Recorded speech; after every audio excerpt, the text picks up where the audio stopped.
Welcome to the Saturday Cadence podcast.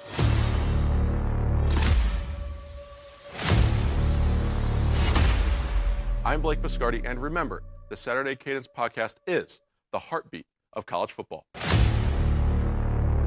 Ohio State gets another top 5 win over Indiana. The SEC is cannibalizing itself. So what is the college football playoff picture going to look like?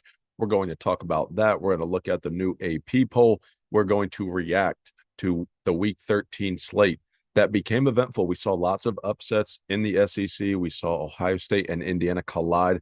Big Ten weather for that game. I was there. The shoe was electric. We're going to talk about all of that right here on Saturday Cadence. My name is Blake Biscardi, and I am your host.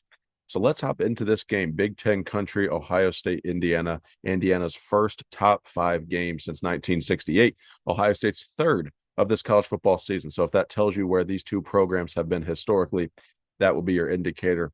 From the jump in this game, there was the national media. Everybody thought this was the sweetheart story with Indiana. The offense has been really good. They've just been untested. But right from the beginning of this game, you could see there was a physical difference between these two teams. There was a size difference and a speed difference. Now, that's not to say that Indiana is not talented. I think that is to say that they're a good football team. They have beaten the teams on their schedule. They entered the game 10-0. But Ohio State's just in a different class. I think that's what it told me. And that's okay. You're allowed to have different classes of teams. Indiana is allowed to be a top 5 team in the country, though they'll probably stay top 10 in the CFP rankings that will come out on Tuesday. Ohio State and Oregon are the two elite teams in college football this year. Now, I think Indiana is a good team and they're a playoff team, and I think they showed that. I just think that they showed that they're in a different class, and it's not a non-playoff class. It's just not Ohio State's class. It's not Oregon's class. But the Buckeyes, extremely impressive, complete performance from the Scarlet and Gray. You have to understand how this game started. Ohio State gets the ball first, and they go 3 and out. After all this we had heard, Indiana goes right down the field 70 yards and scores a touchdown. They eat like 6 minutes off the clock. They go right down the field, score a touchdown, and hit Ohio State in the mouth. So now you're looking at this game and saying, all right, well, buckle up. Here we go.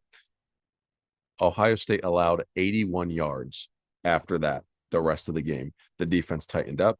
The defense got 5 sacks, 8 tackles for loss. Indiana, their pass rush did not get to Will Howard once. The patchwork offensive line for Ohio State held up. They've answered the bell again. Justin Fry and Chip Kelly, Ryan Day, they've gotten some heat for this offensive line, the recruiting, the lack of depth, but every time it's been questioned, they have answered the bell, and that's exactly what they did now. There's been 2 big top 5 games where coming into the game, you knew it wasn't dealing with an injury during the game where Josh Simmons goes out against Oregon, then you have to work at it mid-game. But on the road at Penn State, answered the bell. At home against Indiana, answered the bell. No sacks for Indiana, only 3 TFLs. So great work by the Ohio State offense. A very efficient day. Will Howard, he was just tremendous. He has completed over 80% of his passes in a game for the 6th time this season. He was 22 of 26, 201 yards and 2 touchdowns. Did have that 1 interception off Jelani Thurman's hands. Great play by the DB for Indiana. The ball just popped out. It was raining at that point in time. As we saw, there were a couple turnovers in sequence from both teams. Indiana with the fumble, also the muffed punt. So lots of things happening there in the second quarter in this game. But I want to look at the Buckeyes and what they did in this game. They put up 38 points, exclamation point at the end. So if you're looking at this in real time, this game was scored pretty much 31-7.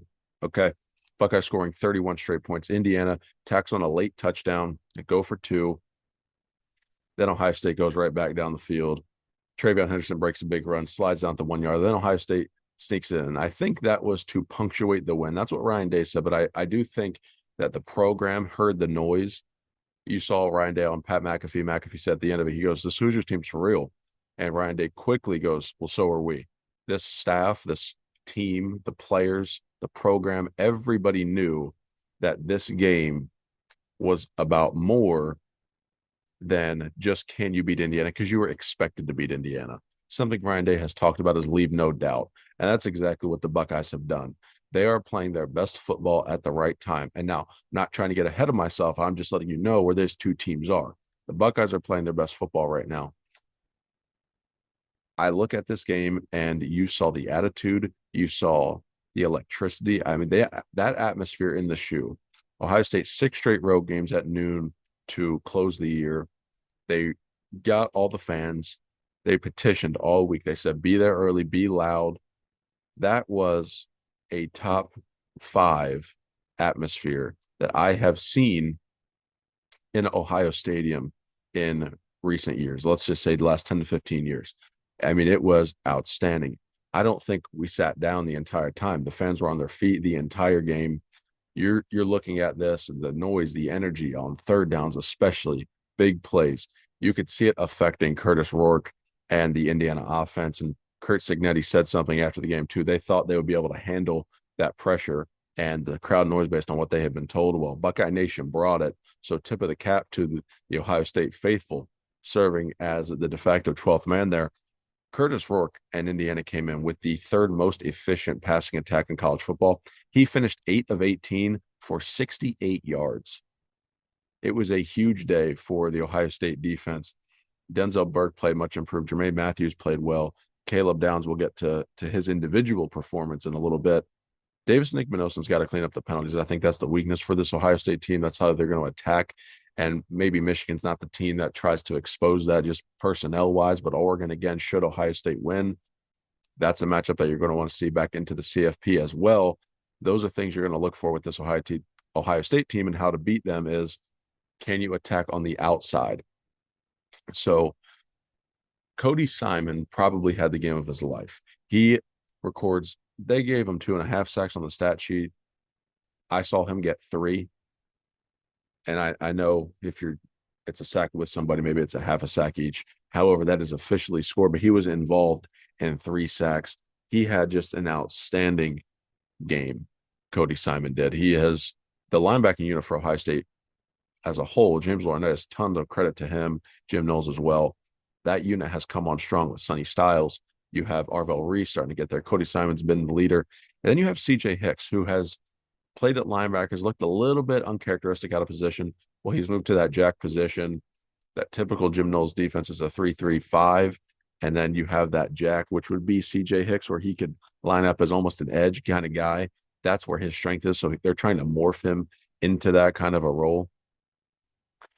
But this defense for Ohio State has been playing worlds better since that loss to Oregon. So curious to see how that matches up with Michigan stylistically next week, where they're going to want to run between the tackles, try to do that inside. And you saw Indiana have some success. So if you're looking at this game moving forward, Ohio State's game plan was don't let Indiana beat you on the outside or deep back shoulder on the boundary.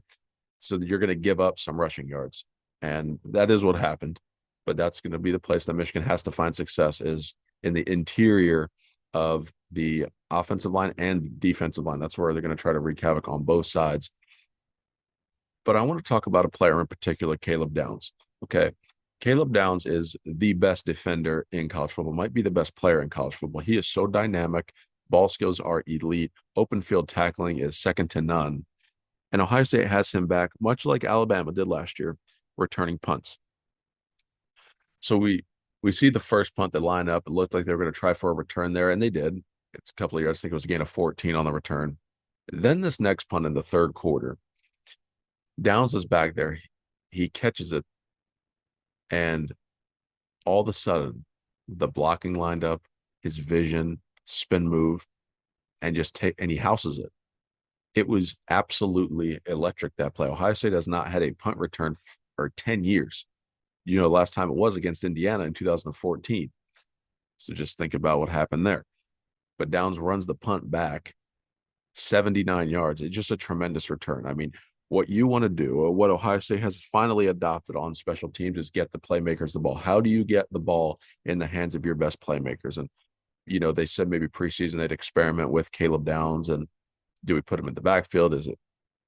How do we work him into the offense? Well, what they have done is they've put Caleb Downs back to return punts when it looks like they want to actually get a return and not just fair catch it. If Brandon Inniss is back there, it's more of a punt safe look.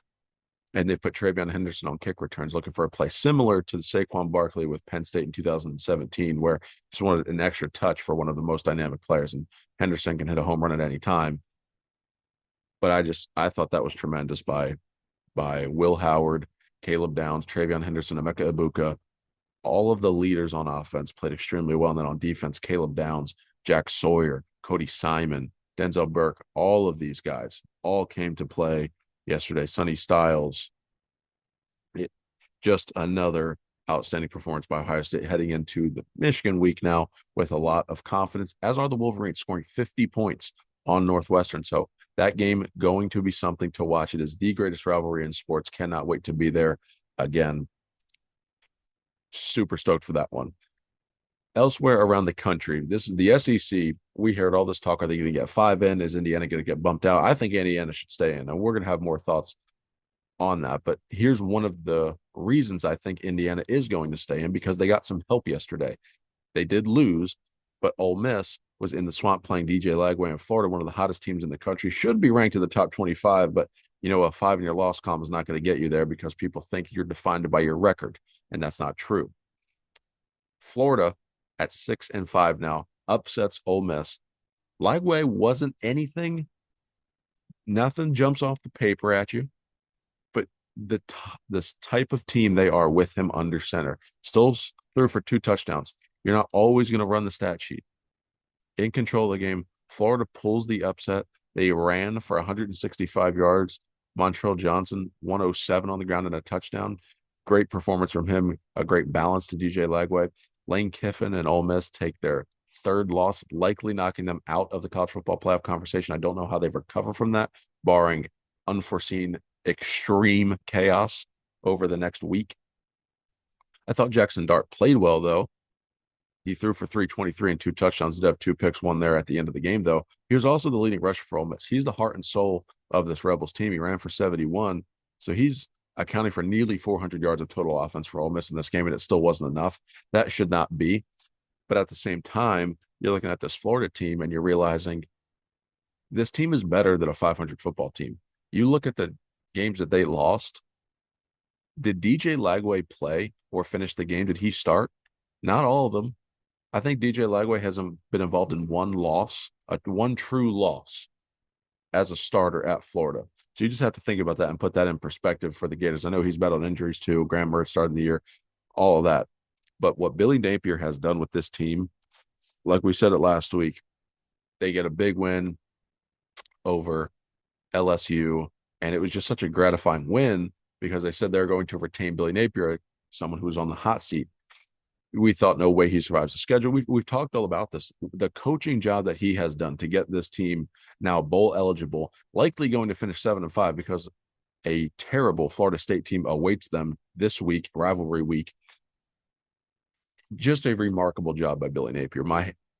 I tip my cap to him. I think he should be involved in the Coach of the Year conversations. I don't know if he'll win it, but he should at least be a finalist for the Coach of the Year. Just a tremendous job for him. And more people need to start talking about Florida and across the sport, because what they have done, I don't know if many other teams could do. And it also goes to show you that DJ Lagway, I want you to ponder this, how valuable DJ Lagway is. If you could do a Freshman of the Year award, would it go to DJ Lagway, Jeremiah Smith, or Ryan Williams? Just ponder that as you take in the rest of the show and just thinking about the college football world as we close into November. It's a hard month to win in November. November is for contenders. We say it all the time. The games you remember are played in November. It's evident every single year. And here is another spot of evidence for that. Ole Miss loses. Alabama also loses. Jalen Milroe. Alabama did not score an offensive touchdown. Jalen Milroe threw 2 touchdown passes yesterday. They just so happened to be to the Sooners defense. Threw 2 pick sixes, 3 total interceptions on the day, completely bottled up, ran for a total of 7 yards on 15 carries. What Brett Venables and Oklahoma did to Jalen Milroe, they had him completely stuck. Could not do anything. Only threw for 164, less than a 50% completion percentage. Oklahoma didn't do much offensively through the air either. I mean, they couldn't move the ball, but what they did do was they ran it well. They ran for 260, 49 carries, 260 yards. Jackson Arnold himself, the quarterback, carried the ball 25 times for $131. And then Xavier Robinson, 18 carries for 107 and 2 scores. Whew. Just just outstanding performance from the Oklahoma defense. You look at this and you're like, I don't think Alabama can get in that playoff now with that third loss. I know their resume is good. I know they're going to be on the bubble. I'm just telling you, this playoff race is not looking as SEC friendly as some of you might have hoped that it would, or maybe this is good news to the college football public. We'll see. But another game too that's affecting this SEC race is Auburn, Texas A&M. This was something we warned you about. Again, we warned you about Florida beating Ole Miss. We warned you about Auburn beating Texas A&M. We thought Alabama would handle business in Norman. Wrong about that one. But Auburn, we did call this. They do pull it off. They held on Marcel Reed a little bit banged up. And this is big because Auburn's sitting 5-6. They got a chance to get bowl eligible against Alabama next week. I don't foresee that happening. But I say this to say Texas A&M going to 4 overtimes. It was a classic. Gets to the 2-point conversions. A&M ran a great play. Receiver just didn't haul in the pass. It was a great play. And if Marcel Reed is not fully healthy, I had them beating Texas at home next week to really upset the apple cart in the SEC. I don't know. I'm going to really have to look about this and ponder this pick before I reveal that to you on the Thursday show this week, because it's going to be tough if Marcel Reed is not healthy for A&M, despite that crowd noise, despite all the anticipation for the game, despite the rivalry, all that other stuff. If Marcel Reed cannot go, or if he is less than 100%, it's going to be a tough road for the Aggies. And Texas A&M was one of the biggest beneficiaries yesterday until they lost, because they already controlled their own destiny to get into the SEC championship game. So they could have been a team to get to the playoff potentially with a third loss if it was in the SEC championship game. If they beat Texas, they'd find their way into likely the top 12 and then play an SEC championship game against either Alabama or Georgia. Now that the Tide lost, now that Ole Miss lost, Georgia somehow backdoors into the SEC championship game. So giving Kirby Smart life. Do that at your own risk, SEC. But here they go. You want to dethrone the top dog. You're not helping yourselves out here. Georgia back in the SEC championship game was looking like they were going to play Texas A&M or Texas. That is still the case now. So the winner plays Georgia. I slightly lean Texas as we stand right now, but that is going to be a phenomenal game Saturday night from Kyle Field. We'll have more on that on the Thursday show as well. Elsewhere around the country, Notre Dame completely obliterated Army, both service academies. It's almost unpatriotic. I say that in jest. 49-14, Notre Dame continues to handle business. Just like we said, one of the hottest, quietest teams in the country. So keep your eye on the Irish and the potential matchups that they get. I saw a projection today that would have them playing a first-round game against Penn State, then potentially getting to play Miami. That is a recipe for the winner of that Penn State Notre Dame game to go ahead to get to a semifinal. So inside track for Notre Dame potentially. South Carolina, I cannot stop talking about them enough. They could be the team that could be on this bubble in the college football playoff with 3 losses. They are one of the hottest teams in the country as well. I want you to keep your eye on what is happening with Shane Beamer and the Gamecocks. Colorado also goes down this Big 12 race. You think the SEC race is a mess or the playoff picture is a mess? Well, just turn your attention to the Big 12. Let me inform you of what has gone on. So there was a de facto playing game for the Big 12 championship between BYU and Arizona State. And then Colorado, they had to handle business against Kansas. Well, what Kansas has decided to do over the last couple of weeks is upset Iowa State, BYU, and now Colorado. They have single-handedly upended the entire Big 12 race. So Colorado now knocks out of it. I don't see a path unless everybody loses in the Big 12 championship game for the Buffaloes. Iowa State still alive. BYU pretty much knocked out of it. Arizona State should be there with a win. I think right now you've got to favor the Sun Devils to get there. What Kenny Dillingham has done with that program, picked toward the bottom of the conference. Great resurrection job there, rebuilding that program. And again, they're playing good football, surging up the rankings.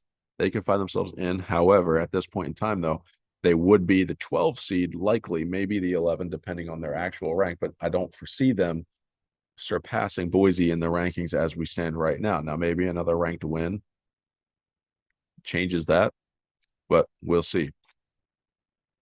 So Arizona State looking like the Big 12 team that's going to get in. And then you have Penn State surviving. Quinn Ewers for Texas in that matchup, he's going to have an MRI this week, so that is something to keep your eye on. Both quarterbacks could be potentially banged up for Texas A&M. We will have more on that for you on Thursday. And then SMU takes care of business. Could they? This is where I think it gets tricky because if an SEC team now has fallen out of this race, I think SMU is one of the big beneficiaries of that. Could potentially now the ACC get two teams. However, that falls between SMU, Clemson, and Miami. So something to watch there. But if we look at the AP poll, this is coming out here. Oregon, again, sits at the top, unanimous number one. Ohio State, Texas, Penn State, Notre Dame, expected for the top five. This is where it gets interesting now. Georgia surges all the way to 6, and this is because people lost, or teams lost, rather. Tennessee sitting right behind, Miami, SMU, Indiana 10. I think that's correct. They should be in the 9 or 10 range. I would lean to say Indiana's better than SMU, so I'd put them above. So I'd have them at 9, and then Boise State at 11. Clemson has found its way up the poll. Could they find their way to the ACC championship game, like I mentioned, and get into this playoff? Because I don't see a path for Ole Miss, South Carolina, and Alabama. Clemson, that's your cluster that you're going to be looking at. Can they get in? Tulane makes a move. We'll see where the CFP has them. That's a group of 5 team. Boise would have to lose, in my opinion, for that to happen. But the 3 teams now I think that are on the bubble will be, actually, I'll go 4 teams here. I'll say SMU, Clemson, Alabama, and South Carolina. Those are the teams I think are on the bubble for this playoff picture. So keep your eye on those teams. This is something that is going to, the committee has their work cut out for them for the first time really this year. We saw some upsets, but it was pretty clear cut. Now that the SEC has gotten some of their 2-loss teams have a 3rd loss, it opens the door, because how do all of these 2-loss teams get evaluated? I'm going to let you know this group of 2-loss teams. How does the committee evaluate these teams? Georgia is sitting with 2 losses. Tennessee, 2 losses. Clemson, 2 losses. Arizona State, we know, controls its own destiny with 2 losses. Iowa State potentially controls its own destiny with 2 losses. Those are the 2-loss teams. Now look at the 3-loss teams. Alabama, Ole Miss, South Carolina, the SEC teams. Do you go strength of schedule, strength of record, who they beat, eye test, how they looked, all these different factors? How are those 3-loss teams going to compare to the 2-loss teams ahead? Not everyone's defined by their record. We know that.